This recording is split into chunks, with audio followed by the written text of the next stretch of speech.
place I ever went on stage. First place I ever heard anybody say that if you worked hard, you could achieve anything you wanted to do. George Lopez is back at his Los Angeles elementary school, where the auditorium he first performed in is named after him. A humble start for the man who would go on to lead his own ABC sitcom, also bearing his name. Look, doctor, even if I did want to talk about it and my mom was driving me crazy, I'm Chicano, we don't believe in therapy. But now he's changing that father next door image. He's no longer the George Lopez you thought you knew. His slicked back dark hair, today a pandemic white, and now bringing a harder, more political edge, performing stand-up specials on HBO and Netflix with titles like The Wall and We'll Do It for Half. As long as George Lopez is alive, I promise you, I will never, ever let anyone disparage Latinos or Mexicans as long as I'm alive. You strike an attitude when you're on. What a stage, yeah. What changed in your mind that changed your act a little bit? The simple answer would be Donald Trump. When you have a guy who announces his candidacy for president by calling Latinos rapists and criminals and drug dealers, and nobody's covering what we're going through. It's not going to be Bill Maher. It's not going to be anybody. I mean, Chris Rock. It's not going to be Chappelle. They're talking about their culture. If I don't talk about mine, there's nobody talking about, whether you like it or not. But I'm George Lopez, and I think I have to. Do you think the conditions and the times that we're in are going to motivate the Latino voter more than it has in the past? Well, you know, Jim, if it doesn't, man, I'm not sure what will. So Lopez is now working to get out the vote. Joe Biden is fantastic. Joe Biden is a great dude. Helping the Biden campaign and joining Latino organizations to reach some of the toughest voters to bring out. Latino males. Fewer than half of eligible Latino voters turned out in the last presidential election. 28% voted for President Trump. Some responding to this message on the economy. We had the most successful economy we've ever had. We never had an economy.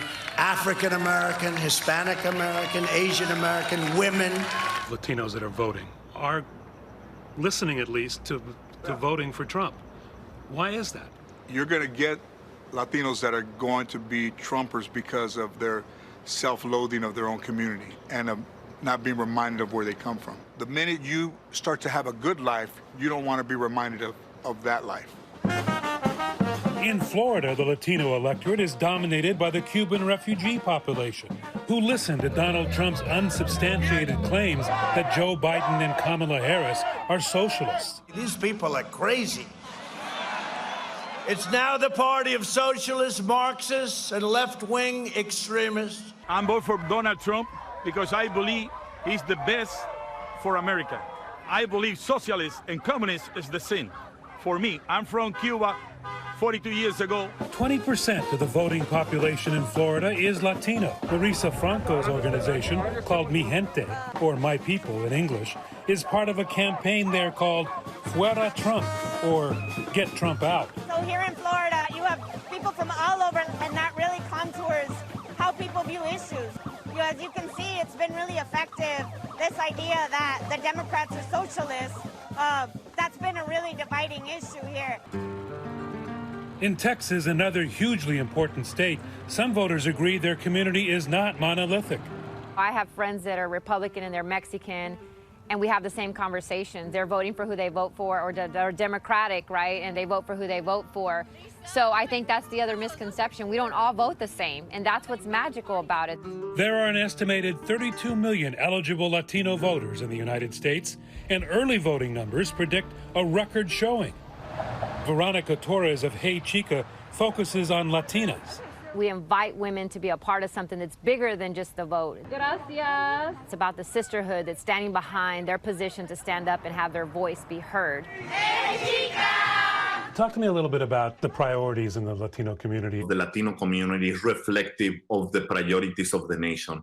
COVID is at the very top of our priorities. COVID has been devastating for our community. So this is Phoenix, right? In fact, COVID and the Trump administration's handling of the pandemic have pushed Hector Sanchez's group, Mi Familia Vota, normally a nonpartisan get-out-the-vote organization, to cross the line and form a movement called Basta Trump, in English, Enough Trump.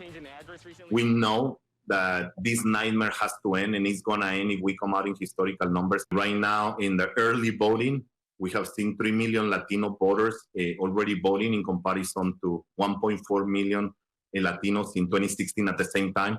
You know, they say that Rome wasn't built in a day. They say Rome wasn't built in a day. As a Chicano, I say, hey, they hired the wrong people.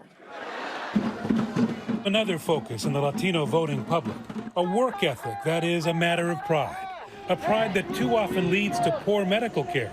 Calling in sick is not in our culture, especially if you're working by the hour or the day. No, especially when you can be replaced. As Lopez jokes about in his comedy special on Netflix. We're not trying to live forever. We don't want to go to the doctor. We don't want to know if we're sick. We know. More than 25% of pandemic deaths are in the Hispanic community.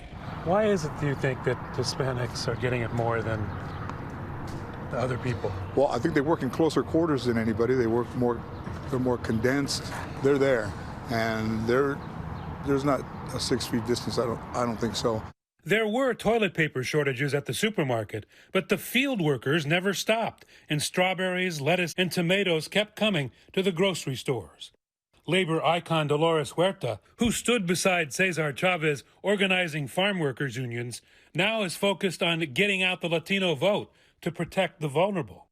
People somehow think that farm workers are disposable. They're not really human, that you can just get rid of them. This is so wrong. When you think of all of the insults and the attacks on the Latino community, especially Mexicans, I'm a Mexican American. This is our way, our nonviolent way to get back at those that have attacked us and say, you know what, we're not going to take it anymore.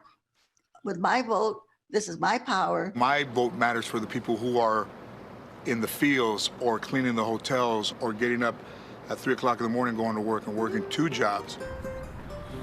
We played baseball right here. If you hit it into the trees, it was a home run. That was years ago. Most of Lopez's home runs come on stage today. He's nearly 60 and, like the rest of us, mostly confined to home.